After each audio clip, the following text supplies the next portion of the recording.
మహానగరంలో భూమంతర్గాళ్లు చెలరేగిపోతున్నారు. ఖాళీ స్థలం కనిపిస్తే చాలు కన్నింగ్ ప్లాన్ వేసి కాజేసేస్తున్నారు.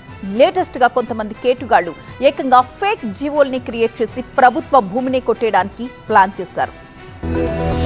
హైదరాబాద్ శివార్లలోని గండిపేట్ సర్వే నెంబర్ 18లో ఉన్న కోట్ల రూపాయల విలువైన ప్రభుత్వ భూమిని కాజేసేందుకు కొందరు కేటుగాళ్లు బరితెగించారు.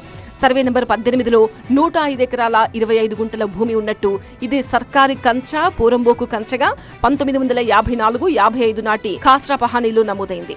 ఇందులోని 9 ఎకరాల 28 గుంటల భూమిని ప్రభుత్వమే తమకు కేటాయించిందంటూ నిందితులు ఏకంగా నకిలీ జీవోలను సృష్టించారు. అంతేకాదు ఆ ఫేక్ డాక్యుమెంట్లతో ఏకంగా హైకోర్టులోనే తప్పుడు కేసులు ఫైల్ చేసి భూమిని చేజిక్కించుకోవాలని చూశారు. అయితే విచారణలో ఆ పత్రాలు నకిలీవని తేలడంతో ఇటీవల హైకోర్టు ఆ కేసును డిస్మిస్ చేసింది. దీంతో నిందితుల మోసం వెలుగు చూసింది. ప్రభుత్వ ఉత్తర్వులనే ఫోర్జరీ చేయడంపై సర్కార్ తీవ్ర ఆగ్రహం వ్యక్తం చేసింది. దీంతో రంగంలోకి దిగిన తహసీల్దార్ నకిలీ జీవోలు సృష్టించిన వేణుగోపాల్ గౌడ్, నిమ్మల భాగస్వామి గౌడ్, నిమ్మల రాజేష్ గౌడ్లపై నార్సింగ్ పోలీస్ స్టేషన్లో ఫిర్యాదు చేశారు. మరోవైపు ఇళ్ల స్థలాల పేరుతో పేద కుటుంబాలను మోసం చేసిన హిమాయత్ నగర్ కు చెందిన నర్సింగ్ ముదిరాజ్ పై కఠిన చర్యలు తీసుకోవాలంటూ బాధితులు డిమాండ్ చేస్తున్నారు.